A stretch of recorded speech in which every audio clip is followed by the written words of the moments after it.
በስመ አብ ወወልድ ወመንፈስ ቅዱስ አሐዱ አምላክ አሜን። በስመ አብ ወወልድ ወመንፈስ ቅዱስ አሐዱ አምላክ አሜን። በስመ አብ ወወልድ ወመንፈስ ቅዱስ አሐዱ አምላክ አሜን። በመላው ዓለም የምትገኙ ኦርቶዶክሳውያን ሁላችሁ እናት አባቶቼ፣ እህት ወንድሞቼ እንደምን አደራችሁ፣ እንደምን ዋላችሁ፣ እንደምን እስከ ሰዓት ድረስ ቆያችሁ? አሜን። አባቶቻችን አምላክ ልዑል እግዚአብሔር ስሙ ዛሬም ዘወትርም እስትንፋስ ባለው አንደበት ሁሉ የተመሰገነ የከበረ ይሁን። እናታችን ድንግል ወላዲተ አምላክ ስም አጠራሯ የተመሰገነ የከበረ ይሁን። እግዚአብሔር እንደጠራቸው፣ እንደመረጣቸው፣ እንደቀደሳቸው፣ እንዳጸደቃቸው መጠን ቅዱሳኑ ጻድቃን ሰማዕታቱ ሁሉ በእውነት ክብር ምስጋና ይድረሳቸው። እንኳን ለአባታችን ለአቡነ ገብረ መንፈስ ቅዱስ ዓመታዊ የዕረፍት በዓል መታሰቢያ እኛ ደረሳችሁ ለማለት ብቅ ብያለሁ። ከመጣው ዘንዳ አንዳንድ ነገሮችን ደግሞ መነጋገር ነው የሚሆነው በጻድቁ ዙሪያ ማለት ነው። ትንሽ የድምጽ ሁኔታ ጥሩ አይደለም። ጉንፋን ነገር አለ። ስለዚህ የመሀሉ የሆነ የድምጽ መቆራረጥ ቢያጋጥም እንዲሁ ደግሞ ለድምጹም ጥራት አስቀድሜ ይቅርታ ማለት ፈልጋለሁኝ። መዋለ ጾሙ እንዴት እየሄደላችሁ ነው? ለትንሳኤስ እየተዘጋጃችሁ ነው ወይ የሚለውን ጠቀስ አድርጌ ማለፍ ፈልጋለሁኝ። የትንሳኤ አንዱ አዲስ ደግሞ ይሄን ድምጽ የሚሰማ ካለ ትንሳኤ ምንድነው ዝግጅቱ ሚል ካለ ደግሞ የክርስቶስ ቅዱስ ሥጋና ክቡር ደም በትንሳኤ ይፈተታልና በዋናነት ዛለት ቁርባን አይለፈን ብለን ቅስቀሳ አድርገን ጀምረናልና ከፊት ሆነን እዚህ ቅዱሳን ዝክረ ቅዱሳን ላይ አገልግሎት ውስጥ ያላችሁ ዝክረ ቅዱሳን ስንል እንደው በግዴታ በእኛን የምትከታተሉ ማለት ላይሆን ይችላል።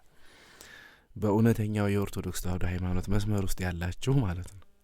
በኮቴሽን ውስጥ ያዙትና አሁን በስም ኦርቶዶክስ ስንቱ ጉጅላ ሞልቷል መሰላችሁና በትክክለኛው በክርስትናው መስመር ላላችሁ ማለት ነው። በተለይ የዚህ ትንሳኤ ቁርባን አይለፋችሁ ሚለውን እንደ ከመጀመሪያ ጀምሮ ቅስቀሳ እያደረግንበት ነው ያለ ነው። እንግዲህ አሁን ክርስትናውን ሰማ ነው ተሰበከልን ኖር ነው ስንሰማ ኖር ነው ምናል ያው ማሰሪያው ነው ሽፍልጥ ማሰሪያው ልጥ እንደሚለው ያገሬ ሰው ወንጌል ቢሰበክ ጉባኤ ተዘርግቶ ሃይማኖት የሚያስተምር የጉባኤ ቤት መምህር ይሁን ተማሪ ይሁን ጳጳስ ይሁን ፓትርያርክ ይሁን በቅስና ይሁን በድቁና በመንኩስና በተጋድሎ የኖረ ይሁን ምን ይሁን መጨረሻ ማሰሪያው የክርስቶስ ቅዱስ ሥጋና ክቡር ደም ነውና ይሄ ትንሳኤ አይለፈን። የትኛውም በተለይ አገልግሎት ውስጥ ያለን ኦርቶዶክሳውያን በዚህ ይሄን አብይ ጾም ወቅት ንስሐችንን ጨርሰን ትንሳኤ ላይ ማንቆርብ ካለን በእውነት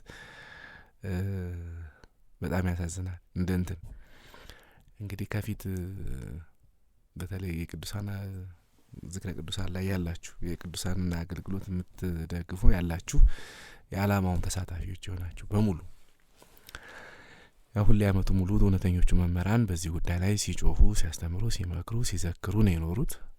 በተግባር ግን የለምና ለምን ብላችሁ እያንዳንዳችሁ ወደ ራሳችሁ ተመልከቱና አሁንም ጊዜ አለን። ገና አብይ ጾሙ አጋማሽ ላይ ያልደረስንም አሁንም ለንስሐ ጊዜ አለን እና ይህን ድምጽ የምትሰሙ አደራችሁን እንደው ባለፈው ለመጨረሻ ጊዜ ብዬ ነበረ መልእክቱን ያስተላለፍኩት። አሁንም ለመግቢያ ያህል ይችላልና የትንሳኤ ዕለት የክርስቶስን ቅዱስ ሥጋና ክቡር ደም ለመቀበል ተዘጋጅተናል ወይ የሚለውን ለማስታወስ ነው። እንግዲህ አባታችን የአቡነ ገብረ መንፈስ ቅዱስ ዓመታዊ ዕረፍት በዓላቸው ነው ዛሬ። የከበረች ዕለት ናት። ኢትዮጵያ አንድ ከምትጠበቅበት ነገር የቅዱስ ጊዮርጊስ የአቡነ ገብረ መንፈስ ቅዱስ ከምንም በላይ ደግሞ የእመቤታችን የአስራት ሀገር መሆኗን የቃል ኪዳን የአስራት ሀገር ናት። የአቡነ ገብረ መንፈስ ቅዱስ ቃል ኪዳን እንግዲህ አንዱ ኢትዮጵያን የሚጠብቃት አንዱ እሱ ነው በነገራችሁ ላይና በቃል ኪዳን ጉዳይ ላይ ከዚህ በፊት በደንብ ተነጋግረናል። ቃል ኪዳን ምን ዓለም እንደው እግዚአብሔር ዓለማትን ራሱ ፈጥሮ የሚገዛ የሚያስተዳድርበት መንገድ በራሱ በቃል ኪዳን አስተሳስሮ ነው ዓለሙን እየገዛ ያለው እግዚአብሔርም እና ቃል ኪዳን ከነገረ ድህነት ጋር ራሱን የቻለ ትልቅ ድርሻና ሱታፌ ያለው። አንድ ማሳያ የሚሆኑ ነገሮችን ከአቡነ ገብረ መንፈስ ቅዱስ ተአምር አንዷን እንወስድና እንደውነ ቅዱስ ጳውሎስን በዛ ጉዳይ ላይ ያሉትን ጠቅሰን አንዳንድ ነገሮችን እንነጋገርና ወደ አባታችን አቡነ ገብረ መንፈስ ቅዱስ ታሪካቸው፣ ወደ ገድላቸው፣ ወደ ተአምራታቸው እንሄዳለን።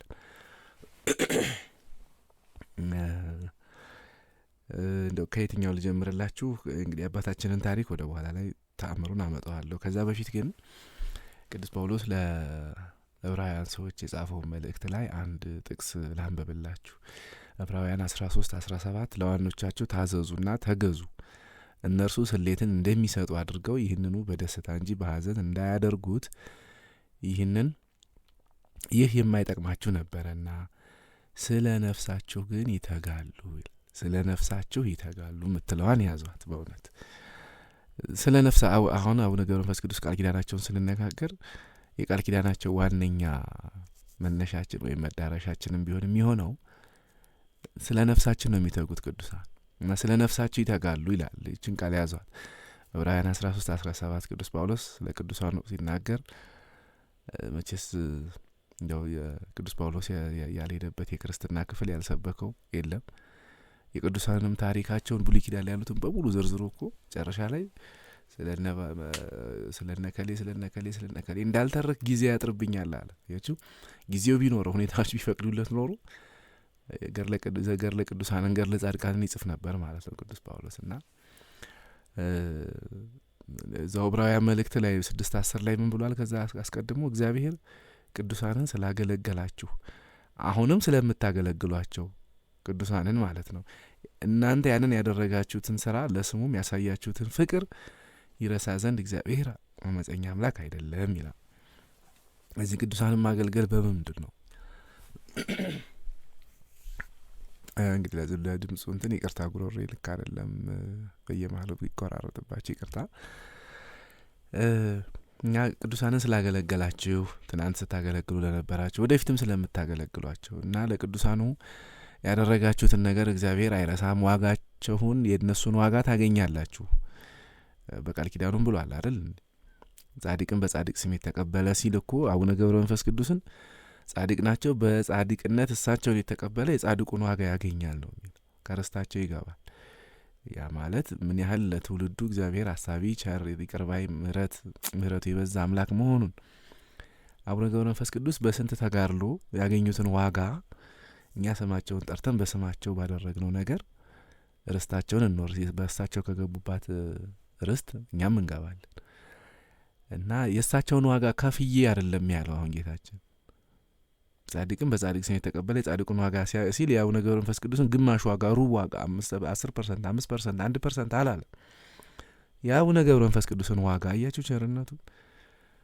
እንደ ወደ በኋላ ላይ የምሰማቸው ተአምራት አሉ። አንድ እንደ ሁሌ የሚገርመኝ በኋላ ላይ በንባብ ተሰሙታላችሁ። ያ ሽፍታ ገድላቸው ሲነበብ ይሰማል። የዛሬ ዓመት በሰላም ብደርስ የአባታችን የገብረ መንፈስ ቅዱስን ዝክር አዘክራለሁ ብሎ በልቡ አስቦ ወጣ። ከዛ ወደ ቤቱ ሲሄድ ሽፍቶች ገደሉት። አመፀኛ ነው፣ ነፍሰ ገዳይ ነው፣ በዓለምኛ አሁን እንደምንለው መደበኛ ዱርዬ ነው። በዓለም ላይ ባሉ ኃጢአቶች የተዘፈቀ ሰው ነው። ከዛ መንገድ ላይ ሽፍቶች ገደሉት። አጋንንት እያዳፉ ወስደው ወደ ሲኦል ጨመሯት። አዌ መጡ። ይህችን ነፍስ ማርልኝ አሉት። ምንም የምትማርበት ነገር አለ? የዛሬ ዓመት ከቆይቶ ቢሆን እኮ ዝክሬን ያዘክር ነበር። እና ቃል ኪዳን ተሰጠኝ ደግሞ ዝክሬን ያዘከረ ብለሃል እና ብለው ይችን ቃል ኪዳን ሲያሳስቡ ጌታችንም እንደው ለማዳን ምክንያት የሚፈልግ አምላክ ነውና እውነት ነው ብለው ላዊ ያውጡና ያችን ነፍስ ስጧት አሉት። የብርሃን መላእክት ያችን ነፍስ አውጥተው ላዊ የሰጧት። አዊ በገነቱ አጥምቀው ወደ ርስታቸው አስገቡት ይላል። ወደ ርስታቸው። እና ተመልከቱ ለቅዱሳን ያሳየነው ፍቅር እነሱን ስላገለገል ነው። ወደፊትም ስለምናገለግላቸው እግዚአብሔር ያንን ዋጋ የሚነሳ አምላክ አይደለም በእውነት። ይህንን ነው ቅዱስ ጳውሎስ ያለው። ስለ ነፍሳቸው ይተጋሉ አለ። አሁን ያመፀኛ ስለ ነፍሱ አዊ የተጉለት አልተጉለትም? በጣም እንጂ የተጉለት፣ በጣም እንጂ አዳኑት። በገነቱ አጥምቀው እንግዲህ ደግሞ ሳይነጹም ሳይቀደሱም ለርስት መንግስተ ሰማያት አይበቁምና በገነቱ አጥምቀው ወደ ርስታቸው አስገቡት። ወደ ማን? ወደ ርስታቸው። ስለዚህ ጌታችንም በሉቃስ ወንጌል ላይ ምዕራፍ 16 ከቁጥር 9 ሁሌ ጠቅሰዋል። ጥቅስ እጅግ መሰረታዊ ነገር ስለሆነ ነው ለክርስትናው። እኔ እምላችኋለሁ የአመፃ ገንዘብ ሲያልቅ በዘላለም ቤቶች እንዲቀበሏችሁ በእርሱ ወዳጆችን ለራሳችሁ አዘጋጁ ይላል። ወዳጆችን ለራሳችሁ አዘጋጁ ብሎ የነገረን ማን ነው? ራሱ ጌታችን አምላካችን መድኃኒታችን ኢየሱስ ክርስቶስ ነው።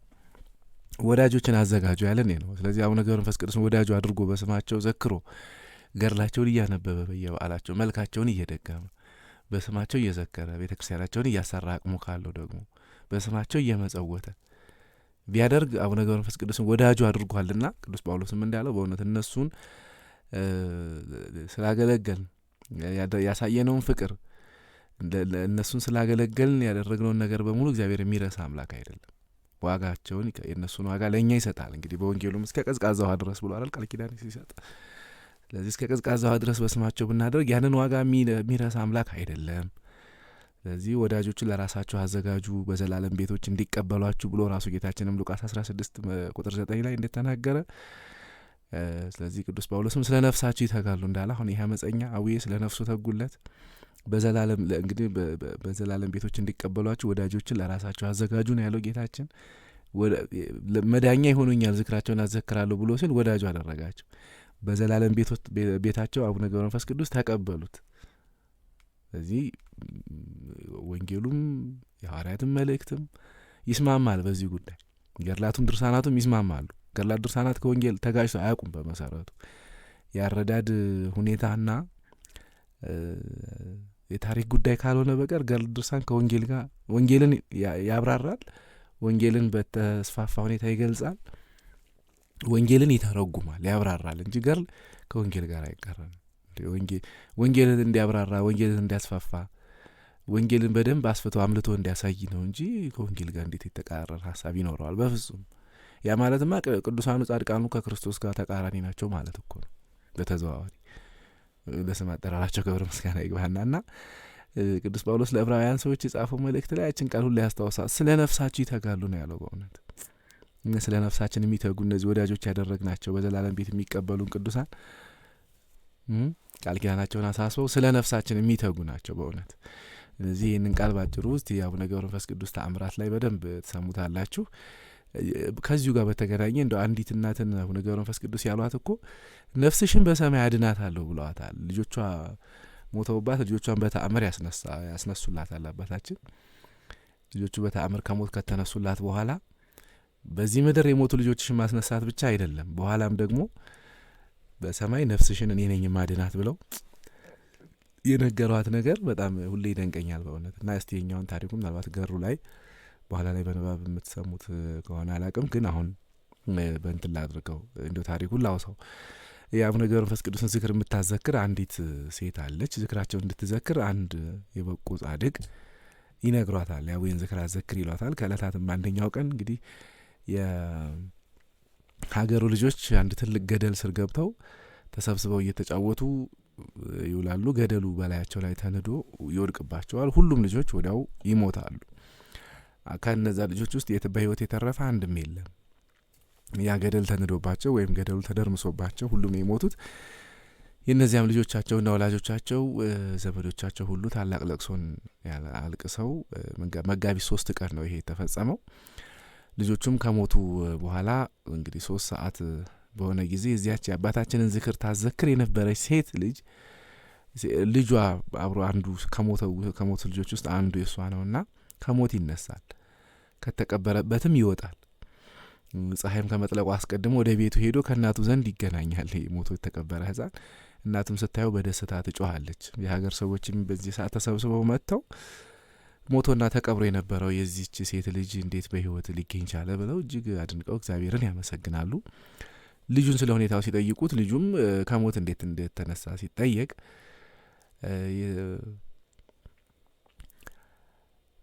ከዚያ በኋላ የሞትነውን ልጆች ሁላችንንም የእሳት ነበልባል የሚመስሉ መላእክት ወደ ሰማይ ወሰዱን። ከዚያም በኋላ በመንገድ ከአንድ ትልቅ ሰው ጋር ተገናኘን። የራስ ጠጉሩ እንደ በረዶ ነጭ የሆነ እንደተፈተለ ነጭ ሐር የሆነ ጸጉር ያለው እንደ መብረቅ ያለ ልብሱ ያለው ያንን ሰውዬ ባየን ጊዜ ልጆች ሁላችን ደንግጠን ወደቅን። እሱም የሚከተሉት እንደ ሰማይ ከዋክብት የነበሩ መላእክት ነበሩ። ከልጆቹም ሁሉ እኔን ለይቶ ብቻዬን እጄን ያዘኝ። መላእክትንም ይህንን መታሰቢያን የምታደርግልኝን የዚያችን ሴት ልጅ ለምን አመጣችሁት? አሁንም እኔ ወደ እናቱ መልሼ ወስደዋለሁ ብለው ከነዛ ነፍሳቸውን እንግዲህ ወደ ሲወስዱ ከነበሩ መላእክት ይቀበሉትና አባታችን ያን ጊዜ በገደል ውስጥ ተቀብሬ ወደ ነበርኩበት ወደ በድኔ መለሰኝ። በስላሴም ስም በመስቀል ምልክት 3 ጊዜ ባረከ። ገደሊቱንም ቀጥ ብላ ቆመች። በድናችንም ተቀጥቅጦ እንዳመድ ሆኖ አገኘው። ያን ጊዜም እጄን ይዞ አስነሳኝና አንቺ ነፍስ ወደ ስጋሽ ተመለሽ ብሏል እግዚአብሔር ብሎ አስነሳኝ። ያን ጊዜም ነፍሴ ወደ ስጋዬ ተመለሰች፣ እንደ ቀድሞ ሆንኩኝ ብሎ ይነግራቸዋል። ገደሊቱንም በ3ኛው ቀን እስክትመለስ ድረስ ተደፊ ብሎ ነው ከተነሳው በኋላ አዘዛት። ገደሊቱም ወደ መሬት ተደፋች መልሳ። ያን ጊዜም ሂድ ወደ እናትህ ተመለስና እናትህን እነሆ ልጅሽን ላኩልሽ፣ እንደዚሁም ደግሞ ነፍስሽን በሰማይ አድናታለሁ ብለህ ንገራት ብለውኛል። ነፍስሽንም በሰማይ አድናታለሁ ብለህ ንገራት። ከዚያም በኋላ ከሩቅ ጠራኝና እናትህ ስሙ ማን ነው ብላ ብትጠይቅህ ያ የታመንሽበት ገብረ መንፈስ ቅዱስ ነው ብለህ ንገራት ብሎኝ ከእኔ ተሰወረ። እኔም ይሄው እንደምታዩኝ ወደ እናንተ መጣሁ። ከዚያ የነበሩና የልጁንም ምስክርነት የሰሙ አባታችን ልጁን ከሞት እንዳስነሱት ያዩ ሁሉ እጅግ በመደነቅ የአባታችንን መታሰቢያ ለማድረግ ነፍሳችንንም ስጋችንንም ስዕለት አድርገን ለእሱ ልንሰጥ ይገባናል። ገንዘቦቻችንን ከብቶቻችንን ሁሉ ሰጥተናል። ከዚህ በኋላ እኛም እንዘክራለን አሉ። ከዚህ በኋላ በ3ኛው ቀን መንፈቀ ሌሊት በሆነ ጊዜ ማለትም በእረፍታቸው ዕለት መጋቢት 5 ቀን ያ ልጅ ሞቶ የተነሳው መጋቢት 3 ነው። በ3ኛው ቀን መጋቢት 5 ቀን የሀገሪቱ ሰዎች ወንዶችም ሴቶችም ቀሳውስትም ዲያቆናት በሙሉ ተሰብስበው በዓሉን ለማክበር ዕጣን መብራት ይዘው ወደ ቤተ ክርስቲያን ይገባሉ። ያን ጊዜ ያ ገደል ተጭኗቸው ሞተው የነበሩ እነዚያ ልጆች በሙሉ ሁሉም በአቡነ ገብረ መንፈስ ቅዱስ ጸሎት ከሞት ተነስተው በእጃቸው መብራት ይዘው ይህ አባታችን ገብረ መንፈስ ቅዱስ ሙታንን ከመቃብር የሚያስነሳ ተአምረኛ ነው፣ እግዚአብሔር በቅዱሳቱ ላይ ድንቅ ነው እያሉ በመዘመር ከቤተ መቅደስ ሲወጡ ከህዝቡ ያዩዋቸዋል። እንዲህ እያሉ ከእናቶቻቸው ከአባቶቻቸው ከዘመዶቻቸው ጋር ተገናኝተዋል። በደስታ በእልልታ በዓሉን አክብረው ወደ ቤታቸው ከወላጆቻቸው ጋር ተመልሰዋል። ይሄ አባታችን ገብረ መንፈስ ቅዱስ ያደረጉት አንዱ ተአምር ነውና አይገርማችሁም? ያችን እናት የላኩላት መልእክት ነፍስሽንም ደግሞ በሰማይ አድናታለሁ። በእውነት ቅዱስ ጳውሎስ ስለ ነፍሳቸው ይተጋሉ አለ። ገብረ መንፈስ ቅዱስ ደግሞ እንዴት ስለዚችን ዝክራቸውን ስለምታዘክር ሴት ስለ ነፍሷ እንዴት እንደተጉላት ምልክትም እንዴት ደግሞ ልጇንም ከሞት ለይተው አስነስተው እንዳዳኑላት በዛ አሳዩ። በቅዱሳኑም ዘንድ ደግሞ አድሎ የለምና ሌሎቹንም ልጆች እንደዚሁ በእረፍታቸው ዕለት ደግሞ ተአምራታቸውን ገልጸው ሁሉንም ደግሞ ከሞት አስነሱ። ነፍስሽን በሰማይ አድናታለሁ እንዳሏት በእውነት እነ ቅዱስ ጳውሎስም ስለ ነፍሳቸው ይተጋሉ እንዳለ ጌታችንም እስከ ቀዝቃዛ ውሃ ድረስ በስማቸው ዘክረን እነሱ ያገኙትን ሙሉ ዋጋ እንድናገኝ እግዚአብሔርም እንዳዘዘን፣ ስለዚህ በራሳችን ወዳጆች አድርገን የያዝናቸው በዘላለም ቤቶች በርስት መንግስተ ሰማያት የሚቀበሉን የራሳችን ወዳጆች ሊኖሩን ይገባል የሚለውን መልእክት ለማስታወስ ነው። ብዙ ጊዜ ጠቅሰዋል። ይሄንን ለማስታወስ ነውና አሁንም ከአባታችን ከገብረ መንፈስ ቅዱስ ጋር በተገናኘ ቃል ኪዳናቸው አንዱ ኢትዮጵያን አስራት አድርገው የተቀበሉ ጠባቂዋ ቅዱስ ጊዮርጊስ ቃል ኪዳኗ የእመቤታችን የአቡነ ገብረ መንፈስ ቅዱስ ቃል ኪዳን ነው አሁንም ኢትዮጵያን ይዟት ያለው።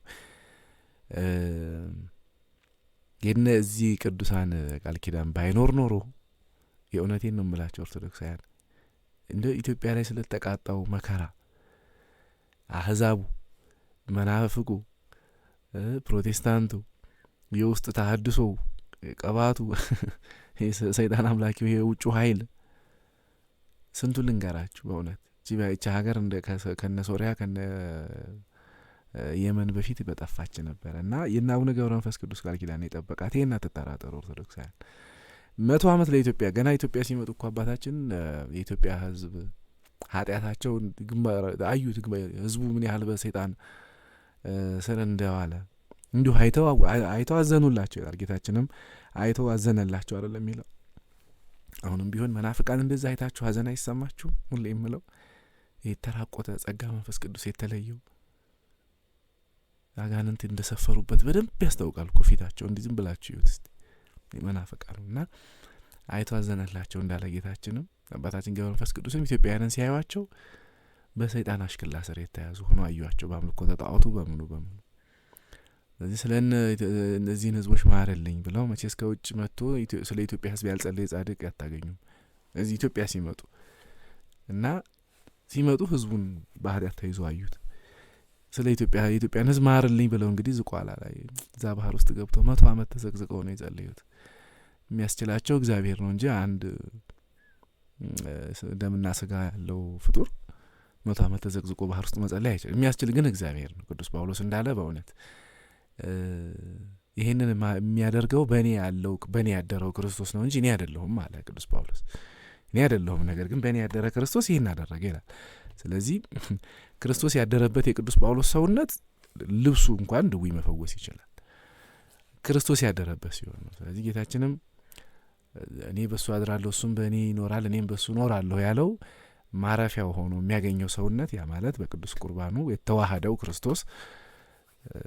ስለዚህ ክርስቶስ በሱ ያድራል፣ ያም ሰው ደግሞ በክርስቶስ ያድራልና እንደዛ ከሆነ በዓለም ካለው ምንም የሚሳናቸው የለም ያለ አምላክ በእውነት ምንም እኮ ያለ ምንም የሚሳናቸው የለም።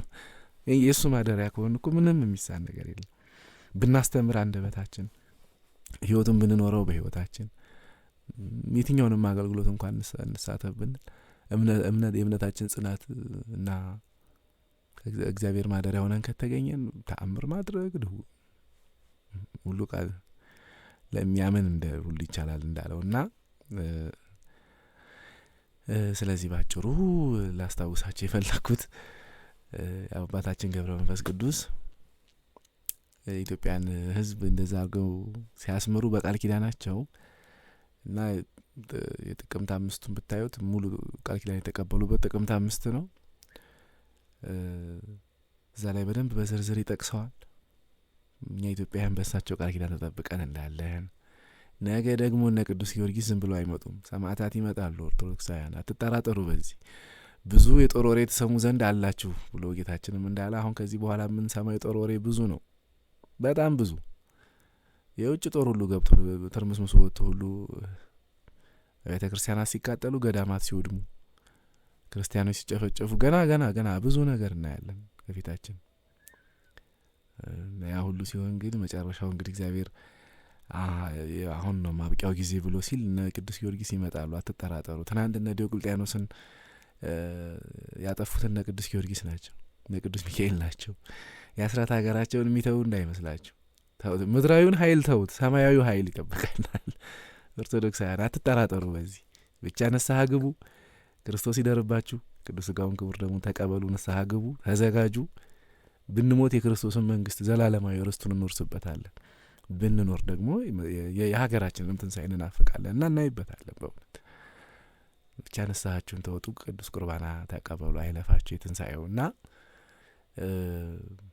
ምድራዊውን ጦር እንኳን ብትተውት ሰማያዊ ጦር አለ ኢትዮጵያን የሚጠብቃት የናቡ የቃል ኪዳን። እነ ቅዱስ ጊዮርጊስ ሊቃነ ሰማዕታትን አስከትለው ይመጣሉ፣ አትጠራጠሩ። እነ ቅዱስ ሚካኤል ይመጣል። ዲዮቅልጥያኖስን ሚካኤልና ጊዮርጊስ ናቸው እኮ ግራና ቀኝ አይኑን አጥፍተው እንደዛ 40 ዘመን ዓለምን ቀጥቅጦ የገዛ ነው ዲዮቅልጥያኖስ። ትናንት በሀገራችንም የተነሱነ በድላይ የሚባሉ አረማውያን የቅዱስ ጊዮርጊስን ቤተክርስቲያን አፍርሶ ላዩ ላይ የማይሆን ነገር ሁሉ ዝሙት ሁሉ ፈጸመበት ውስጡ ገብቶ ይላል። ከዛ በኋላ ቅዱስ ጊዮርጊስ ተገለጠ።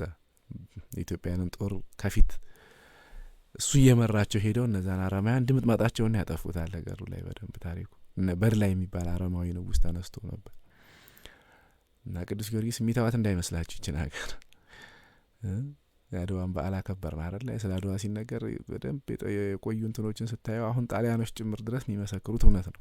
አንዳች ኃይል በሰማይ ተገልጾ ፍርሃት፣ ድንጋጤ የለቆባቸው በዛ ምክንያት ሲሮጡ ከኋላ እየተከታተሉ ነው ኢትዮጵያን የጨረሷቸው። እና ይሄ ምድራዊ ነገር እንኳን ተስፋ ቢያስቆርጣችሁ ልላችሁ ፈልጌ ነው። እሱማ ያስቆርጥም አለ። ቆራቢ ሰራዊት አለ በነገራችሁ ላይ ቆራቢ ሰራዊት በደንብ እግዚአብሔር ያዘጋጀው ጦር አለና አትጠራጠሩ። በዚህ አሉ በገዳም አባቶች የሚታዘዙ ማለት ነው። ገዳም አባቶች የሚያዟቸው እግዚአብሔር ያዘጋጀው የኢትዮጵያ ሰልፍ አለ። ግድ የላችሁም ኢትዮጵያን የሚያሻግር የራሱ ሰልፍ አለ። እነ ቅዱስ ጊዮርጊስ የሚራዷቸው እውነተኞች ልጆች አሉ ክርስቶስ ያደረባቸው እና አትጠራጠሩ በዚህ አሁን ይሄ ሚዲያ ላይ የምታዩት ምናምን እሱ ተውት ብሎ የጊዜያዊ ሽፋን ነው። እውነተኛው እንትን አለ በየገዳሙ። እና ምን ልላችሁ ነው ያው እና አቡነ ገብረ መንፈስ ቅዱስ ቃል ኪዳን የነ ቅዱስ ጊዮርጊስ ቃል ኪዳን ይችን ሀገር ያሻግራታልና በፖለቲካውም አትረበሹ። እናንተ ብቻ ንስሐ ገብታችሁ ከክርስቶስ ጋር ሁኑ። በቃ ሌላውን ነገር በቃ የተቆረጠ ያለቀ ነገር ነው። አሁን የእግዚአብሔርን ፍርድ ብቻ የምንጠብቅበት ወቅት ላይ ነው ያለነው ኦርቶዶክሳውያን። የኔታን ባለፈው እንደዛ ነው ያለ። በቃ አሁን ያለቀ የተቆረጠ ጉዳይ ነው። አሁን የእግዚአብሔር ፍርድ የሚገለጥበት ነው። የእግዚአብሔርን ፍርድ ብቻ ነው የምንጠብቀው ነው ያሉት። እና የጦርንም ወሬ የተሰሙ ዘንድ አላችሁ፣ ነገር ግን አትናወጹ፣ አይዟችሁ፣ እነ ቅዱስ ጊዮርጊስ ተራዳኢነት አለ። እግዚአብሔር ሰው አለው፣ የራሱ ሰው። የእነ አቡነ ገብረ መንፈስ ቅዱስ ቃል ኪዳን አለ፣ የእነ እመቤታችን ቃል ኪዳን አለ። ይቺ ሀገር ተሻግራ ለዓለም ተገልጣ ይሄ በአምልኮተ ሰይጣን አይምሮውን ህሊናውን ሁሉ ነገሩን ያጣ ዓለም ይሄ የቆሸሸ ዓለም የሚነጻበት የሚቀደስበት ጊዜ ሩቅ አይደለም። አትጠራጠሩ በዚህ። የአባታችን የገብረ መንፈስ ቅዱስን ተአምራቶች ትንሽ እንስማና ገላቸውንም ተነጋግረን እናበቃለን። አንድ አስቸኳይ መልእክት አለኝ ለጊዜው።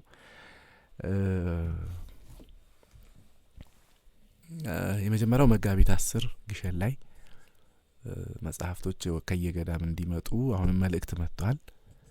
አንድ 5 ገዳማት መልእክት ልከውልናል። ግሸን የምትመጣ ከሆነ እባክህ መጽሐፉን ብለው ደውለው ተማጽኖ አቅርበውልናል። አብይ ጾም ስለሆነ ወደዛ ለመምጣት እንደው አስቸገረን፣ ለጾሙ እንድንጠቀምበት ግሸን ላይ የሚመጣ ሰው ብትልክልን ብለው 5 ገዳማት ጠይቀውኛል እስካሁን። እና ለአባቶች ደግሞ መታዘዝ አለብኝ።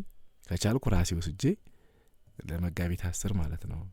ከቻልኩ ራሴ ወስጄ ካልቻልኩ ደግሞ ዲያቆን ታምራት ቤተ ጳውሊ ጉዞ ወኪል ለነሱም ቢሆን ልኬ ከነሱም ቢሆን እንዲወስዱ አደርጋለሁ ማለት ነው። ወይም እዛ ለግሸን ላሉት አስተዳዳሪው ልክና ከሳቸው እንዲወስዱ አደርጋለሁ። እስካሁን ግን በስልክ ደውሎ የጠየቁኝ 5 አባቶች አሉ። ለየገዳማቱ እንኳን አድርሰናል። አሁን በየዋሻው ሆነው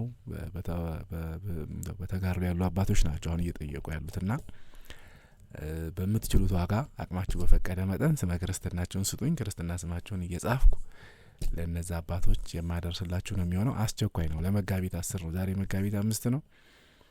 ምናልባት የምትሰሙት ደግሞ ድምጹን ማታ ወይ በ6 በ7 ምናምን ሊሆን ይችላል። ስለዚህ እስከ መጋቢት 9 ድረስ ይሄን ነገር መሳተፍ ትችላላችሁ። ካለፈ በኋላ እባካችሁ አታስቸግሩ። አሁን ለዝቋላ ግና ለምድረ ከብድ ለአቡነ ገብረ መንፈስ ቅዱስ ለመጋቢት 5 ብዬ ጠየቅኳችሁ።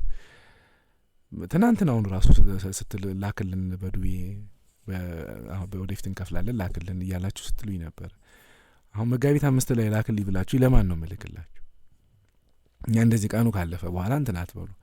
እኔ ክፍያ አልጠየቅኳችሁም። ከቻላችሁ ነው የምትከፍሉት፣ ካልቻላችሁ ቀስ ብላችሁ ትከፍላላችሁ። ዋጋ ይሄን ያህል ብዬ አልላችሁም። የቻላችሁትን ነው የምትከፍሉት። ለቤተሰባችሁም ለራሳችሁ የምትወስዱትም ባለፈው መልእክት እንዳስተላለፍኩት ፌስቡክም ላይ ጽፌው ነበር። አባቶች አሁንም ቢሆን አብይ ጾም ላይ ሰው ይሄንን ቢጠቀምበት ብለው ስላዘዙ የእነሱንም ትእዛዝ ከማክበር አንጻር ከ3 የተለያዩ ገዳማት ነው መልእክት የመጣው። ቢጠቀምበት ሰው እንደው የክርስቶስን መከራ እያሰበ ይሄን ተጋርሎ የአብይ ጾም በተጋርሎ እንዲቆይ ቢጠቀምበት እነሱ እንዴት እንደሚጠቀሙበት አይታቸዋል። ተአምር እስከ ማድረግ ድረስ አደርሰውበታል። ተአምር ሁሉ እየሰሩበት ነው። በየገዳሙ ሀገር ይጠብቁበታል፣ ቤተክርስቲያን ይታደጉበታል። እና ምእመኑ ደግሞ እንደው ቢጠቀምበት ብለው ስላሉ አሁን ስለ ገንዘብ ልናስብ አንችልም። እንዲህ አይነት መልእክት ከአባቶች እየመጣ ስለዚህ ቢያንስ የወጣበትን ወጪም እንኳን በሚሸፍን መልኩ እያልን እየሰጠን ነው። ያ ሲሆን ደግሞ እናንተ ከዛ የህትመት ወጪ እንሸፍን ብላችሁ እየወሰዳችሁ ደግሞ ለሌላ ዓላማ ደግሞ እንዳትታቃላችሁ። መልካ ጉባኤውን ስቀበል ማተሚያ ቤቱ 3 ሚሊዮን ብር ተጨማሪ ካላመጣ ብሎ እንዴት አሰቃይቶኝ ከ6 ወር በላይ መጽሐፉን አግቶ ይዞ ማተሚያ ቤቱ ከውላችን ውጪ ማለት ነው እንግዲህ ከውል ውጪ ከተነጋገርነው ከተዋዋልነው ውጪ ከፕሮፎርማ ውጪ 3 ሚሊዮን ካላመጣ ብሎ በደንብ አርጎ ነው ያሰቃየኝ ለ6 ወር ያህል። ከዛ በኋላ አሁን ደግሞ ምንድነው በዛ በኩል የመጣው ፈተና የአእምሮዬ ንብረት አስመዝግቤዋለሁ። በነገራችሁ ላይ ሲሸጥ ሌላ ቦታ ሲሸጥ ካያችሁ ጠቁሙኝ። ያንን ያወጣውትን 14 ሚሊዮን ብር ሼር እናደርጋለን። በሌላ መንገድ ሲሸጥ ብታዩት ማለት ነው። እና በጣም ብዙ ዋጋ ከፍዬበት አስመዝግቤዋለሁ። በአእምሮዬ ንብረት ጥበቃ ባለስልጣን ተመዝግቧል። ስለዚህ ምንድነው ስጋቻ ፍራቻ የዛ ቤተ ክህነትም ገብቼ በቅርስ ጥበቃ ምናምን የሚል ክፍል አለ። እዛ እንትን ስላቸው መጽሐፉን አይተውት ይህንን ሌላ ሰው ሊሰራው አይችልም፣ እንደው አታስብ፣ ግድ የለም ይልቁንም ማተሚያ ቤቱን ነው መጠንቀቅ ነው ያለኝ። ማተሚያ ቤቱን መጠንቀቅ ነው ያለኝ። ስለዚህ እኔ ማተሚያ ቤቱ ጋር ስጋት አለብኝ። አውጥቶ በጎን ለነጋዴ እንዳይሰጥ ያን 3 ሚሊዮን እንግዲህ ወደ 1.6 ተጨማሪ ተከፍሎ ነው የተለቀቀው፣ ታግቶ ከነበረበት ማለት ነው። 1.6 ተጨማሪ ገንዘብ ተከፍሎ ከ3 ሚሊዮን ውስጥ በሽማግሌ በልመና በድርድር ወደ ፍርድ ቤት ወደ ምን እንዳይኬር ተብሎ አባቶችንም በየቦታው እንደጸልዩልኝ እንዲሆነብኝ ብዬ በእነሱ ጸሎት በእውነት እንጂ ከባድ ነበር። ወደ ውጭ እየላከ ገንዘብ ሰብስቦ ለፋኖ ሊረዳበት ነው ብሎ ከሶኝ ነበር በመንግስት እንደማልሰጠው ገንዘቡን ሲያቅ። እንዲህ አይነት ኢሹ ደግሞ በአሁኑ ሰዓት አዲስ አበባ ላይ ምን ያህል ሴንሲቲቭ እንደሆነ አስቡት። ብዙ ዋጋ ነው የከፈልኩበት መጽሐፍ። ያም ይሁን ግን አሁን ስጋቴ ማተሚያ ቤቱ ጋር ስጋት አለኝ በጣም። ምንድነው ጅብ እስኪነክስ ያነክስ ይባላል። እንደ እባብ መጀመሪያ እንደበቱንም አሳምሮ መጥቶ በኋላ ነው መርዙን የተፋብኝና በእርግጥ አባቶችን ፈተና ይኖርብሃል ብለውኛል ግሸን ላይ ሲቀበሉኝ መጽሐፉን። እንዳሉትም ወዲያው ስመለስ ነው የፈተና የገጠመኝ። ግን ያው በእግዚአብሔር አልፈነዋል። መጽሐፉን አሁን ተረክበናል። የሚገርማችሁ ከተረከብኩት መጽሐፍ ውስጥ ከግማሽ በላይ የሚሆነው የተበላሸ ነው። ሌላኛው ፈተና ማለት ከግማሽ በላይ የሚሆነው አስለቀምኩት። እያንዳንዱን ገጽ በገጽ ሳስለቅም ከግማሽ በላይ የሚሆነው ተበላሽቷል። ስለዚህ ያንን የተበላሸውን አሁን እያንዳንዷ ገጽ ለምሳሌ አንድ ገጽ የምትጎለው ከሆነ ምክንያቱም አባቶች በየገዳሙ ለጸሎት ሲጠቀሙበት አንድ ገጽ ብትጎል ምን እንደሚሰማቸው አስቡት። ስለዚህም በምንም መልኩ ምንም አይነት እንከን እንዳይገኝበት በማለት ገንዘብ እየከፈልኩ በእውነት እህት ወንድሞችን ጠርቼ እያንዳንዷን ገጽ በገጽ ቼክ አስደርጌያለሁ እና ስህተት የተገኘበትን አውጥቼ አሁን አንዳንድ ጥሩ ኦርቶዶክሳውያን አግኝቻለሁ ማተሚያ ቤት ያላቸው እነሱ ያንን እያስተካከሉልኝ ያን የተበላሸውን እያስተካከሉ የጎደል አንድ ገጽ ካለ ያንን ጨምረው ድጋሚ እየሰሩት የመጠገን ስራ ማለት ነው። እንትኑ ገጹ የተዘበራረቀ እንከን ያለበት ብዙ ከግማሽ በላይ የሚሆነው እንከን ነበረበት። እሱን አሰርቼ ጨርሻለሁ። አሁን በቅናሽ ሙሰዱ እያልኩ የነበረው እሱን ነው። ያ ማለት አሁን ከምትወስዱት የተስተካከለው አሁንም ድጋሚ ሁለተኛ ቼክ ተደርጓል። ምንም አይነት እንከን የለውም። ግን መጀመሪያ ቆይቼው የነበረውም እንግዲህ አመትም ሆኖታል። ስለዚህ እስከ 500,000 ድረስ ባለው የገዛችሁ ምእመናን የምትቆጩ አይመስለኝም መቼም አይደል እንዴ። ከአመት በኋላ እንከን የነበረበት ነገር ተስተካክሎ በቀነሰ ዋጋ እስከ ግማሽ 25,000 ነበር፣ በ10,000 በ5,000 በምንም አጠቃላይ ወጪው ግን ግልጾኝ የምነግራችሁ ከ8,000 ብር በላይ ነው አጠቃላይ ወጪው። ስለዚህ ቢያንስ የወጣበትን ዋጫ ሸፍናችሁ ውሰዱ። አልችልም ደግሞ አገልጋይ ነኝ ወይም በቁርባን ያለው ክርስቲያን ነኝ ካላችሁም ውሰዱ በነጻ። አሁን ገንዘብ አይደለም ጉዳዩ፣ የእናንተ መዳን ጉዳይ ነውና ይህን አብይ ጾም በተለይ በጣም እንድትጠቀሙበት ያስፈልጋል። ለወዳጅ ዘመድ ለቤተሰባችሁ እንዳልኳችሁ በምትችሉት ዋጋ ውሰዱ። ለግሸን ላይ ግን በጣም አስቸኳይ ነው። የግሸኑ ለመጋቢት 10 በዓለ መስቀሉ ግሸን በጣም በትልቅ ክብረ በዓል የሚከበርበት ነው። መስከረም ላይ እንደውም አባይ ስለሚሞላ የጎጃም ሰው በአብዛኛው መጥቶ የሚሳለመው አሁን መጋቢት 10 ላይ ነው እና የጌታችን ቅዱስ መስቀል የተገኘበት እለት ነውና በመስከረም 17 መጋቢት 10 ቦታው ላይ መጥቶ ቦታውን የተሳለመ የሚለው ቃል ኪዳኑ በጣም ለየት ያለ ነው። የቅዱስ መስቀሉ በረከት ይደርብንና እዚህ ዛ ለሚመጡ አባቶች እናከፋፍላለን። ስመ ክርስትናችሁን እና አናጋግሩኝ በውስጥ መስመር 0912 06 32 11 ቴሌግራም ላይ 0912 06 32 11 ላይ አስቸኳይ ነው። በምችሉት አቅም እንግዲህ ከመጋቢት 9 በኋላ ግን ይሄን ነገር እንደዚህ ብትሉኝ የማይሆን ነገር ነው ማለት ነው። እስከ መጋቢት 9 እሱንም መጋቢት 9 እስከ ጠዋት ድረስ እስከ መጋቢት 8 እንደው መጋቢት 8 ማታ ድረስ ነው የምታናግሩኝ። መጋቢት 9 ጠዋት ከዚህ በሚሄዱ ሰዎች እንልከዋለን። ስለዚህ ያ የዚህ ነገር ላይ መተሳተፍ አስቸኳይ ነው ለማለት እወዳለሁ። የአባታችን አቡነ ገብረ መንፈስ ቅዱስን ተጨማሪ ተአምራት በንባብ እንሰማለን። ምናልባት ለበዓለ መስቀሉ ተመልሼ የምመጣ ነው የሚሆነው። እንግዲህ ተከታተሉ የአባታችንን ተአምራቶች።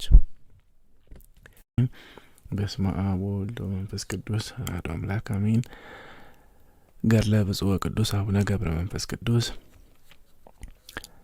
የአባታችን የአቡነ ገብረ መንፈስ ቅዱስ ገድል የሚናገር ተአምር ይህ ነው። ስለዚህም ንዑድ ክቡር የሚሆን አባታችን ገብረ መንፈስ ቅዱስ ከመላእክት ጋር በዓልን ያደርግ ዘንድ ወደ ኢየሩሳሌም መሄድን ወደደ።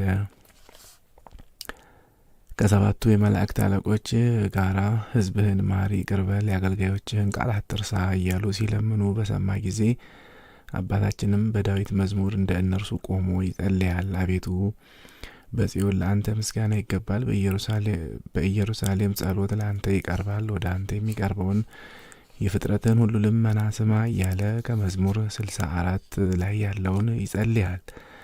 በእውነት የሰማያውያን ምስጢርን ያቀርባል። አባታችን ገብረ መንፈስ ቅዱስ ከኃጥአን ወገን አስራትን አድርገህ ትሰጠኝ ዘንድ እለምንሃለሁና መላእክት ሕዝብህን ይቅር በል ብለው እንደለመኑ አባታችንም እንደ እነርሱ አቤቱ የኢትዮጵያን ሰዎች ማራቸው፣ ይቅር በላቸው አለ። በአርያም ተድላ ደስታ ይሆን ዘንድ በየበዓሉ አስራት አድርግልኝ አለ።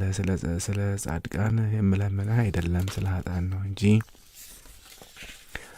አባታችንም ገብረ መንፈስ ቅዱስም በወንጌል ስለ እኔና ስለ ወንጌል ቤቶችን፣ አባት እናቱን፣ ወንድሞቹን፣ እህቶቹን፣ ሚስቱን፣ ልጆቹን፣ እርሻውን የተወ በዚህ ዓለም በሚመጣውም ዓለም 100 እጥፍ ዋጋ ያገኛል ብዬ እንደተናገርኩ የምሕረትን ቃል ኪዳን ሰጠውህ አለው። በዚህ ዓለም በሕይወተ ሥጋ ሳለህ ከኃጥአን ወገን እጥፍ አድርጌ አስራትን ሰጠው። ለአገልጋዩ ለገብረ መንፈስ ቅዱስ ይህንን ቃል ኪዳን ሰጠው። በዳዊት መዝሙር በክፉዎች ምክር ያልሄደ ምስጉን ነው የተባለው በእርሱ ተፈጸመ።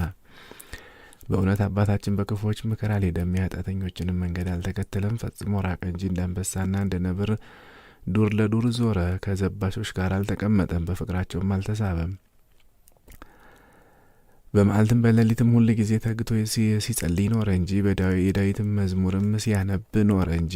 በወንዝ ዳር እንደተተከለች ዛፍ የሰማይ መላእክት ጋራ በምስጋና አንድ ሆኑ። የአባታችን ገብረ መንፈስ ቅዱስ በየቀኑ ፍሬዋን የምትሰጥ እንኮይንና የሚጣፍጥ የወይን ዘለላም መሰለ። ስለዚህም አባታችን ገብረ መንፈስ ቅዱስ ፈጽሞ ደስ አለው፣ ሐሴትም አደረገ። በዚህ ዓለም 100 እጥፍ ዋጋ ስላገኘ መልካም ፍሬ ስላፈራ ተደሰተ። ፍሬ የተባሉ ከሲኦል የወጡ ኃጥአን ናቸው። ስለ ኃጢአተኞች መዳን የሚደሰት እርሱ ብቻ አይደለም፣ የሰማይ መላእክትም ከጻድቃን ጋር ስለ እነርሱ ይደሰታሉ እንጂ። ከሲኦል የወጡ የኃጥአን ነፍሳትም ከእነርሱ ጋር በዚያ በዓል ያደርጋሉ። አባታችን ገብረ መንፈስ ቅዱስን በተቀደሱ ቦታዎች ዘወትር ስለ ኃጥአን የሚያደርገውን ልመና ፈጽሞ ቅዱስ ሥጋውን ክቡር ደሙን ይቀበል ዘንድ ወደ ኢየሩሳሌም ይገባል። ሲገባም እርሱን ከመሰሉ ቅዱሳን በቀር የሚያዩ ሰው አልነበረም። ቅዱስ ሥጋውን ክቡር ደሙን ተቀብሎ በደስታ ይውላል። በደስታ የሚውለው እርሱ ብቻ አይደለም፣ አስቀድመን የጠራናቸው ቅዱሳን ሁሉ እስከ ማታ ድረስ በዚያ ይውላሉ እንጂ። 11 ሰዓት ሲሆን መላእክት በአባታችን በገብረ መንፈስ ቅዱስ ጸሎት የዳኑ የኃጥአንን ነፍሳት ከሲኦል ያወጧቸዋል። በክብርና በምስጋና በእልልታ ወደ ገነት ያገቧቸዋል። አባታችን ገብረ መንፈስ ቅዱስም ከዚያ በነፋስ ሰረገላ ተጭኖ ወደ ሀገሩ ወደ ኢትዮጵያ ይመጣል። እንደ ዓይን ጥቅሻ ኢትዮጵያ ይደርሳል። እንደ ልማዱም ከልደት እስከ ጥምቀት እየዘመረ እየጸለየ ጥቂት ቀን በኢትዮጵያ ይቆያል። የጌታችን የመድኃኒታችን የኢየሱስ ክርስቶስ የጥምቀት በዓል በደረሰ ጊዜ ዳግመኛም ተነስቶ በነፋስ ሰረገላ ተጭኖ ኢየሩሳሌም ይሄዳል። ከዚያም የእግዚአብሔር በግ ኢየሱስ ክርስቶስ ወደ ተገለጠበት፣ አብም ስለ ልጁ የምወደው ልጅ ይህ ነው ብሎ ወደ መሰከረበት፣ መንፈስ ቅዱስን በነጭ ርግብ አምሳል ወደ ወረደበት፣ የሥላሴ አንድነት ሶስትነት ወደ ታወቀበት ወደ ዮርዳኖስ ወንዝ ይሄዳል። አባታችን ገብረ መንፈስ ቅዱስም ወገኖችህ የሆኑ የኢትዮጵያን ሕዝብ አቤቱ ማራቸው እያለ ቆሞ አብዝቶ ይጸልይ ነበር። እነርሱ ልደትን፣ ጥምቀትን፣ ትንሣኤህን፣ እርገትህን ሳያዩ አምነዋልና አቤቱ በማየት ያመኑ አይደለም በመስማት ነው እንጂ። አንተ ሳያዩ የሚያምኑብኝ ብፁዓን ናቸው ያልከው ቃልህ ይታበላልን? ስታጠምቋቸው አንድ አምላክ በሚሆን በአብ በወልድ በመንፈስ ቅዱስ ስም አጥምቋቸው። ዳግመኛም ያመነ የተጠመቀ ይድናል፣ ያላመነ ይፈረድበታል ብሎ በዮሐንስ እንደ ወንጌል እንደተናገርክ በወልድ ያመነ የዘላለም ሕይወት አለው እንዳለ አቤቱ ጌታ ሆይ ስለ መናፍቃን ስላልተጠመቁ ሰዎች የምለምንህ አይደለም፣ ድካመ ሥጋ አሸንፏቸው ኃጢአት ስለሰሩ አማኞች ነው እንጂ። ያን ጊዜም ሰማይ ተከፈተለት፣ የእሳት መጋረጃ ተገለጠ። ጌታም እንደ ልማዱ ተገለጠለት፣ እንደ ቀድሞ አስራትን ሰጠው።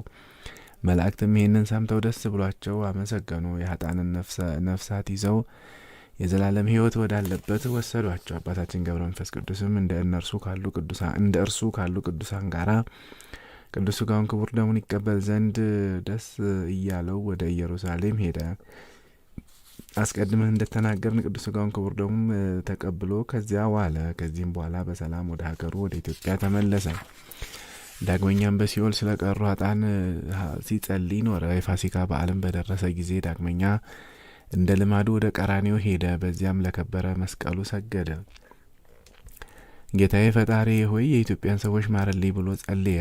እነርሱ ሞትህን ትንሣኤህን ሳያዩ ያመኑ ደጋግ ሰዎች ናቸውና ትምህርትህ፣ ተአምራትህ፣ ተግሳጽህ ያልመለሳቸው ልዩ ተአምራትን እያዩ አንተን እንደሰቀሉ እንደ አይሁድ አይደሉምና። እነርሱ ግን አመፅን፣ ክፋትን፣ ኃጢአትን፣ ቅሚያን፣ ቅናትን የተመሉ አይሁዶች፣ ሐሜተኞች፣ ነፍሰ ገዳዮች፣ ከዳተኞች፣ ተንኮለኞች፣ ግብራቸው የከፋ በደለኞች፣ ተገዳዳሪዎች፣ ሰነፎች፣ ዝንጎች፣ ነውረኞች፣ ምሕረት የሌላቸው ናቸው። አንተ የማያዩ ሰዎች እንዲያዩ ለማድረግ መጥተሃልና ወገኖችን የኢትዮጵያን ሕዝብ እስከ ዘላለሙ ጠብቃቸው። ለብዙዎችም ቤዛ ልትሆን ተሰቅለሃልና በለንጊኖስ ጦር ተወግተሃልና። ያን ጊዜም ትኩስ ደም ጥሩ ውሃ ከቀኝ ጎንህ ፈሰሰ። አንተ ካህን ነህ፣ ስጋህም የሕይወት ምግብ ነው፣ መስቀልህም መሰዊያ ነው። አንተ በቃልህ ስጋዬን የበላ ደሜን የጠጣ የዘላለም ሕይወት አለው ብልሃልና። ቤቱ ጌታ ሆይ እንደ ቃል ኪዳንህ ብዛት አድርግልኝ፣ እንደ ይቅርታህም ብዛት ይቅር በላቸው፣ እንደ ምሕረትህም ብዛት በደላቸውን አጥፋላቸው ብሎ ስለ ኢትዮጵያ ሰዎች አብዝቶ ጸለየ። አባታችን ገብረ መንፈስ ቅዱስም ጸሎቱን በፈጸመ ጊዜ ሰማይ ተከፈተለት፣ የእሳት መጋረጃ ተገለጠ። ጌታችንም በግርማ መለኮቱ ተገልጾ በኪሩቤል ሰረገላ ላይ ተቀምጦ ታየው። አይቶም እንደ ነቢያት እንደ ሐዋርያት አልፈራም። እናት አባቱን እንዳየ ሕፃን ፈጽሞ ደስ እያለው አየው እንጂ። ጌታችንም አባታችን ገብረ መንፈስ ቅዱስን የመረጥኩህ ወዳጄ ሆይ ምን ትሻለህ? ምን ላድርግልህ ትወዳለህ? አለው። አባታችን ገብረ መንፈስ ቅዱስም ፈጣሪ ጌታዬ ሆይ ከአንተ ጋር ቃል በቃል እነጋገር ዘንድ ለእኔ አይገባኝም። ነገር ግን የውስጤን ሀብት አንተ ታውቃለህ።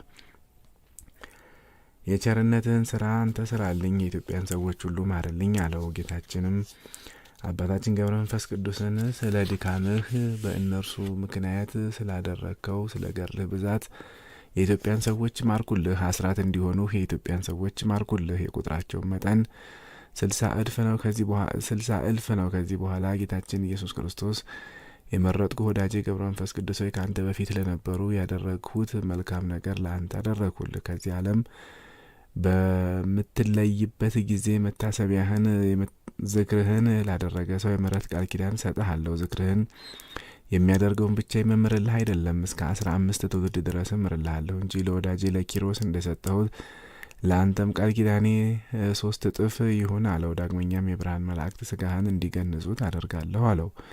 መላእክትም ይህንን ቃል ኪዳን ሲሰጠው ሰምተው እጅግ ደስ አላቸው፣ በነጋሪት ድምፅ አመሰገኑ። ስለ ኃጢአተኞች ከእግዚአብሔር የምሕረትን ቃል ኪዳን ሰምተዋልና ስለ ሰሙትም ድንቅ ነገር እጅግ አደነቁ።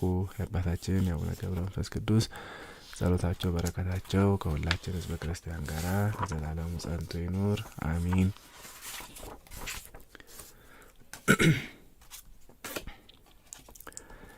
ተአምሪሁ ለአቡነ ገብረ መንፈስ ቅዱስ ጸሎቱ በበረከቱ ያህሉ ምስለ ኩልነ ሕዝበ ክርስቲያን ወምስለ ሀገሪትነ ኢትዮጵያ ለዓለም ዓለም አሚን። አባታችን ገብረ መንፈስ ቅዱስ ያደረጉት ተአምር ነው። ጸሎቱ በረከቱ ከሁላችን ከሕዝበ ክርስቲያን ሁሉ ጋር ለዘላለሙ ጸንቶ ይኑር አሚን። ዝሙትን የምትወድ ሰንበትን የምትሽር በሐሰት የምትምል አንዲት ሴት ነበረች። እግዚአብሔር በእርሷ ተቆጥቶ እባብን አዘዘባት። ለሽንት ተቀምጣም ሳለ ወደ ማኅፀኗ የእባብ ገባ፣ መኖሪያውም አደረጋት። የበላችውን ይበላል፣ የጠጣችውንም ይጠጣል። ካልበላች ካልጠጣች ግን ሆዷን አንጀቷን ይበላ ደሟንም ይጠጣ ነበረ። የእንጨት ቅርፊትም መሰለች፣ እንደ መቃም ሆነች። ከሆዷ እስከ አንገቷ ድረስም መላ። ከፍ ከፍም አለ። ከባሏም ጋር በተነጋገረች ጊዜ ያ እባብ ይቀና ነበረ፣ በሆዷ ውስጥም ያውካት ነበረ። በባሏም ፊት እንደ በድን ትሆን ነበረ። ያም እባብ በሆዷ ውስጥ ይጮህ ነበረ። አንዳንድ ቀንም ድምፁን የፍየል ግልገል ይመስል ነበረ። አንዳንድ ቀንም እንደ ውሻ ቡችላ ይጮህ ነበር። አንዳንድ ቀንም እንደ ወፍ፣ አንዳንዴም እንደ ዶሮ ይጮህ ነበረ። ከዕለታትም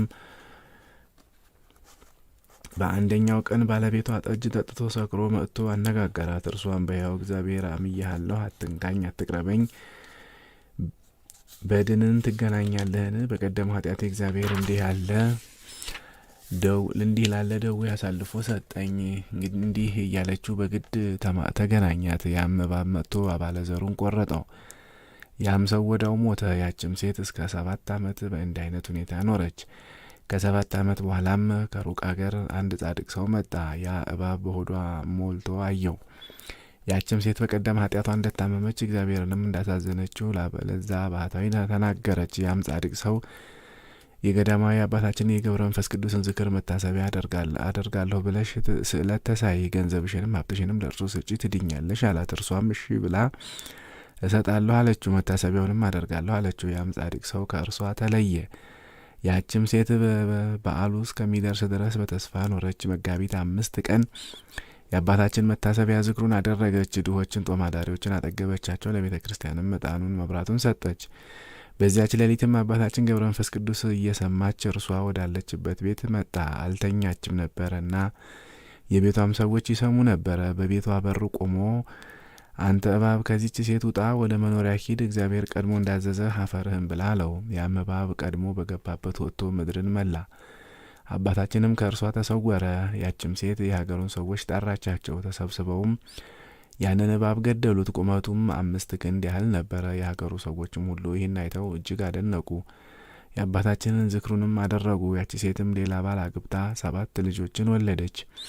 እስከ ዕለተ ሞቷም ድረስ የአባታችንን መታሰቢያ ስታደርግ ኖረች። የአባታችን የገብረ መንፈስ ቅዱስ ጸሎቱ በረከቱ በእኛ በልጆቹ እና በሕዝበ ክርስቲያኑ እንዲሁ በሀገራችን በኢትዮጵያ ላይ ለዘላለሙ ጸንቶ ይኖር አሚን። ዳግመኛም አባታችን አቡነ ገብረ መንፈስ ቅዱስ ያደረጉት ተአምር ይህ ነው። ጸሎቱ በረከቱ በእኛ በልጆቹ እንዲሁ በሀገራችን በኢትዮጵያ ላይ ለዘላለሙ ጸንቶ ይኖር አሚን። በዓለም ሆነው በዝሙት እንደሚጸንሱ ሰዎች በዝሙት የጸነሰች አንዲት መበለት ነበረች። የገዳሙን መጋቢ ወደ አበምኔቱ ጸነሰች ብሎ ላከ። አበምኔቱም ቁጡ ሰው ነበረ። ያም ቁጡ ሰው አበምኔት እስከ 3 ቀን እመጣለሁ ተሰባስባችሁ ቆዩ ብሎ ላከ። ለዚያች መበለት አበምኔት እመጣለሁ ብሎ እንደላከ ነገሯት። ያን ጊዜ ምርር ብላ ለቀሰች። ከቤቷ ወጥታ ጽጌረዳ ጥቂት ዕጣን ይዛ በ3 ሰዓት ወደ ቤተ ክርስቲያን ገባች። የአባታችን የገብረ መንፈስ ቅዱስን የገድሉን መጽሐፍ በዚያ ነበረ። ያቺ መበለትም አንዱን ቄስ ጠርታ እሳለመው ዘንድ የአባታችንን የገድሉን መጽሐፍ ስጠኝ አለችው። አምጥቶም ሰጣት። የመጽሐፉን ገበታ አምጥታ ሳመችው። ወደ ልብሷም አስገብታ ሆዷን አሸችው። ከዚህ በኋላ ከኃጢአቴ ብታረጋጋኝ፣ ከአበምኔቱን ቁጣ ብትሰውረኝ፣ እኔም ያንተ ታማኝ አገልጋይ ሆናለሁ። ያመጣሁትንም እጅ መንሻ ጽጌረዳውን ዕጣኑን ተቀበል አለችው። አባታችን ገብረ መንፈስ ቅዱስም ይህንን ያደረግኩት ኃጢአቴን አባቴ ሆይ ሰውርልኝ አለችው። ያን ጊዜም የአባታችን የገብረ መንፈስ ቅዱስ የገድሉን መጽሐፍ ለቄሱ ሰጥታ ስትሄድ በመንገድ ከአንዲት ሴት ጋር ተገናኘች። ያችም ሴት የመበለቷን እንባ አይታ በምን ምክንያት አለቀስሽ አለቻት። ያችም መበለት ከመጀመሪያ እስከ መጨረሻ ድረስ የሆነውን ሁሉ ነገረቻት። አሁንም የት ነበርሽ? ወዴት ትሄጃለሽ? አለቻት። አባ ገብረ መንፈስ ቅዱስ ይባላል። ያዘኑትን የሚያጽናና ደግ ጻድቅ ነው። በቤተ ክርስቲያኑም የገድሉ መጽሐፍ አለ። እርሱ ቻይ ነውና ከሐዘኔ ያረጋጋኝ ዘንድ ለመንኩት። እኔም ታማኝ አገልጋዩ ሆን ዘንድ ተስዬ መጣሁ አለቻት። ያችም ሴት መበለቲቱን ያዘኑትን የሚያረጋጋ ሁሉ የሚቻለው ከሆነ እኔም ከታናሽነቴ ጀምሮ እስከ ዛሬ ድረስ ልጅ ስላልወለድኩኝ ሳዝን እኖራለሁ። ይኸውም 20 ዓመት ሆኖኛል። በአማላጅነቱ ልጅ ቢሰጠኝ አገልጋይ እሆናለሁ። መታሰቢያ ዝክሩን አደርጋለሁ። የሚሰጠኝንም ልጅ ስዕለት አድርጌ እሰጣለሁ አለች። ይህንንም ተነጋግረው ወደ የቤታቸው ገቡ። በዚያችም ሌሊት አባታችን ገብረ መንፈስ ቅዱስ ከአምላኩ ፊት ቀርቦ ሰገደ። አቤቱ ጌታዬ ሆይ ይህችን መበለት አረጋጋት፣ አትቀይማት፣ ቁጣህን አታሳያት፣ በሰራቸው ኃጢአት አትበቀላት። ለጸነሰችውም ዘር አንዲት መካን ሴት አለች፣ ለእርሷ ስጣት፣ ሁለቱም የእኔ አገልጋዮች የሆኑ ዘንድ ተስለዋልና ብሎ አባታችን ለመነ። ጌታችንም አባታችንን ያችን መበለት ሄደህ የገድሌን መጽሐፍ ገበታውን ሳሚ፣ ያችንም ሴት እንደዚሁ ሄደሽ ሳሚ በላት ብሎ አዘዘው። አባታችን ገብረ መንፈስ ቅዱስም ፈጥኖ ወረደ። ከመበለቲቱ በር ደርሶ 3 ሰዓት አውሎግሶን ብሎ ማልደሽ ወደ ቤተ ክርስቲያን ሂጂ፣ የገድሌን መጽሐፍ ገበታውን ሳሚ፣ በዚህም ጌታዬ ፈጣሪ ካዘንሽ ያረጋጋሻል አላት። ያችን መበለት ይህንን በህልሟ ሰማች። ከዚህም በኋላ አባታችን ገብረ መንፈስ ቅዱስ ወደዛች ሴት ሄዶ ለመበለቲቱ እንደነገራት ለዚያችም ሴት ነገራት። ከዚህ በኋላ አባታችን ይህን ነገር ተናግሮ ተሰወረ። በማግስቱም ከእንቅልፋቸው ነቅተው ቤተ ክርስቲያን ውስጥ ተገናኙ። በዚያም የገድሉ መጽሐፍ ተቀምጦ አገኙ። ያችን መበለት የመጽሐፉን ገበታ ስማ ለዚያች መካን ሴት ሰጠቻት። ያችን መካን ሴት የአባታችንን የገድሉን መጽሐፍ ተቀብላ ገበታውን ሳመችው። ከላዩ ላይ ጥቂት የመበለቲቱን ምራቅ አገኘች። የመበለቲቱን ጽንስ ከዚያ ምራቅ ጋር ወደዚያች መካን ሴት ገባ። ያን ጊዜም ያ መጽሐፍ ቤተ ክርስቲያን መድረክ አስቀምጠው ወደ ቤታቸው ሄዱ። በዚያችም ሌሊት ለዚያች መበለት የወር አበባዋ ታያት። ይህንንም አይታ እጅግ ደስ አላት። በማግስቱም ያ ቁጡ አበምኔት መጥቶ በቤተ ክርስቲያን በር ተቀመጠ። ካህናቱ መነኮሳቱም ሰበሰበ። ወደዚያች መበለትም አምጧት ብሎ ሰዎችን ላከ። በነገሯትም ጊዜ የወር አበባ ላይ ነኝ፣ መምጣት አልችልም አለቻቸው። ዳግመኛም የወር አበባሽ ከየት መጣ እስኪ ያሳየኝ ብሎ ላከ። ከዚህም በኋላ ያቺ መበለት በደም የተነከረ ጨርቅ ለብሳ መጣች። ወደ አበምኔቱም ደረሰች። ደሟን በእግሯ ላይ ይወርድ ነበረ።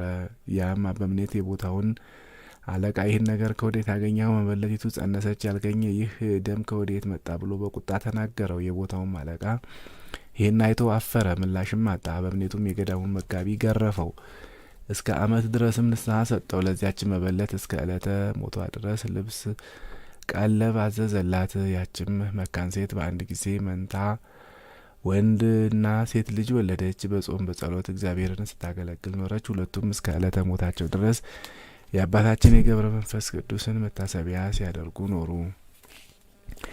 የአባታችን የአቡነ ገብረ መንፈስ ቅዱስ ጸሎታቸው በረከታቸው ከሁላችን ከሕዝበ ክርስቲያን ሁሉ ጋር እንዲሁም ከሀገራችን ከኢትዮጵያ ጋር ለዘላለሙ ጸንቶ ይኑር አሚን።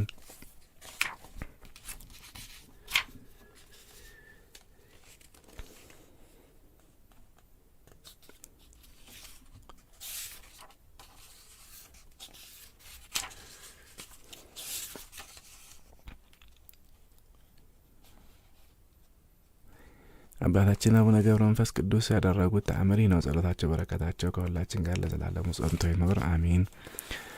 ረሃብ የጸናበት አንድ ድሀ ሰው ነበረ። ከረሃቡ ጽናትም የተነሳ በልቡ እግዚአብሔርን ካደው። ጠንቋዮችን ፈለገ። በመንገድ ሲሄድም አሳች ሰይጣን አገኘው። ሰይጣንም ወዴት ትሄዳለህ? ማንንስ ትሻለህ? አለው። ያም ድሀ ሰው ሰይጣንን ጠንቋዮችን እፈልግ ዘንድ እሄዳለሁ፣ ረሃብ ጸንቶብኛል፣ ገንዘብ የለኝም አለው። ሰይጣንም ሀብታም ልትሆን ከወደድህ እግዚአብሔርን ክደህ በሰይጣን ታምናለህን? አለው። ያም ድሀ ሰው እግዚአብሔርን ክጄ በሰይጣን ባምን ምን ይሰጠኛል? አለው። ሰይጣንም ወርቅ አስመስሎ የሰው ክንድ ያህል ድንጋይ አንስቶ በሰይጣን ካመንክ ይህንን ወርቅ እንካ አለው። እንደምታየኝ ሰይጣን እኔ ነኝ አለው። ዳግመኛም ያ ሰይጣን እኔን ካመንክ ወርቅ እሰጥሃለሁ፣ ለአንተ ለብቻ የሚሆን አይደለም፣ ለልጅ ልጅህ የሚሆን ወርቅ ነው እንጂ በል አብ ወልድ መንፈስ ቅዱስን ካዳቸው። ድንግል ማርያምንም ካዳት። ነቢያትን፣ ሐዋርያትን፣ ጻድቃን፣ ሰማዕታትን፣ ሄሮድስ ያስገደላቸውን ሕፃናት፣ የሥላሴን ዙፋን የሚሸከሙ 24ቱ ካህናተ ሰማይን፣ አራቱን እንስሳ የሥላሴን ዙፋን የሚሸከሙ 4ቱ እንስሳን፣ 24ቱን ካህናተ ሰማይን፣ አብያተ ክርስቲያናትን ሁሉ፣ ስጋውን ደሙን፣ ሰንበታትን፣ ሰማይን፣ ምድርን፣ እነዚህን ሁሉ ካድ አለው። ያም ሰው ከችግሩ ብዛት የተነሳ ሁሉንም ካድኩ አለ። ሰይጣንም ሁለተኛ ድገም አለው። ያም ሰው ሁለተኛ ካድኩ አለ። ሰይጣንም ሶስተኛ ካድ አለው። እርሱም ለሶስተኛ ጊዜ ካድኩልህ አለው። ወርቅ ያስመሰለውን ድንጋይ አሳይቶ ከሁሉ ይልቅ የሚጣላኝን ገዳማዊ ገብረ መንፈስ ቅዱስን በል ካደው አለው። ያም ድሀ ሰው ሰይጣንን እርሱስ መሪ ምርኩዝ ይሆነኛል፣ ሁሉንም ካድሁ፣ ከእርሱ ጋርስ እሞታለሁ አለው። ያን ጊዜም ሰይጣን ተቆጥቶ ወርቅ ባስመሰለው ድንጋይ አናቱን አለው። ወዲያውም ሞተ። የጨለማ መላእክትም መጥተው እንደ ሰባ ከብት እያዳፉ በብዙ ለቅሶ ነፍሱን ወሰዷት። በእሳት አለንጋ እየገረፉ በእግዚአብሔር ፊት አደረሷት። እግዚአብሔርም ያችን ነፍስ ይህንን ሁሉ የካድሽ ለዘላለም የምትኖሪ ሞት የሌለብሽ መሰለሽን ብሎ እስከ 1000 ዓመት ድረስ ጥልቀቱ ወደማይገኝበት ቦታ ውሰዷት ብሎ አዘዘ። የጨለማ መላእክትም ያችን ነፍስ ወሰዷት። ስለ ካደቻቸው የመላእክት ሰራዊት ሁሉ ተጣሏት፣ ተቀበሏትም። አንድምስ እንኳን ለዚያች ነፍስ ምሕረት አልለመነላትም። ከዚህ በኋላ አባታችን ገብረ መንፈስ ቅዱስ እንዳይን ጥቅሻ ፈጥኖ መጥቶ በእግዚአብሔር ፊት ወደቀ። እግዚአብሔርም ታማኝ ወዳጄ ገብረ መንፈስ ቅዱስ ሆይ ምን ሆንክ አለው። አባታችንም ቀድሞስ ታማኝ ወዳጅህ ነበርኩ አለው። ጌታም ዛሬስ ምን አደረግኩ አለው። አባታችንም ወደ ሲኦል የላከው ሰው የሰማይ ሰራዊትንም ሁሉ ቢክድ እኔን አምኖኛልና ማረልኝ አለው። ጌታም የሰማይ ሰራዊትን ሁሉ የካደ ብቻ አይደለም አባቴንም እኔንም መንፈስ ቅዱስንም እናቴንም ማርያምንም ካደ እንጂ አለው። አባታችን ገብረ መንፈስ ቅዱስም ጌታችንን አንተን ሁሉ የካደ ይህ ሰው ውሻና ከሃዲ ነው አለው። ጌታችንም ገብረ መንፈስ ቅዱስን ውሻ ታዲያ ይማራልን? ወደ መንግስተ ሰማያትንስ ይገባልን? አለው። አባታችን ገብረ መንፈስ ቅዱስም ጌታችንን አንተ ሰማይና ምድር ያልፋሉ ቃሌ ግን አያልፍም ብለህ የለምን? እኔንም አንተ በቃል ኪዳንህ 5 ውሾች መታሰቢያህን ዝክርህን ቢያደርጉ ምረልሃለሁ ብለኸኝ የለምን? አሁንም ጌታዬ ሆይ ይህንን ሰው ማርልኝ። አንተ ከአንደበቴ የወጣውን ቃል ኪዳን ቃል ኪዳኔን አልዋሽም ብለሃልና መጽሐፍ ረሃብ ብርድ እግዚአብሔርን ያስረሳል ይል የለምን? ይህም ሰው ስለ ራበው ስለ ቸገረው አንተን ካደ። ይህን ሰው ማርልኝ ከሁሉ ቃል ኪዳን ይበልጣልና አለው።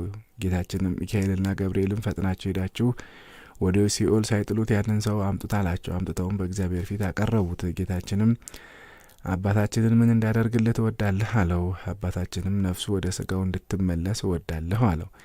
ጌታችንም ወዳጄ ከዚህ ሰው ኃጢአት ይልቅ ያንተ ቃል ኪዳን ፍቅር ይበልጣል ብሎ ነፍሱ ወደ ስጋው እንድትመለስ አዘዘ። ነፍሱ ከስጋው ጋር ተዋሃደች። በፈጣሪው በእግዚአብሔር አመነ። ስለ ኃጢአቱም ንስሐ ገባ። እስከ ዕለተ ሞቱም ድረስ የአባታችን የገብረ መንፈስ ቅዱስን ዝክር መታሰቢያ አደረገ። ከሞቱም በኋላ ነፍሱ ወደ መንግስተ ሰማያት ገባች። ጸሎቱ በረከቱ በእኛ በልጆቹ በሕዝበ ክርስቲያን ሁሉ ላይ ለዘላለሙ ጸንቶ ይኑር አሜን።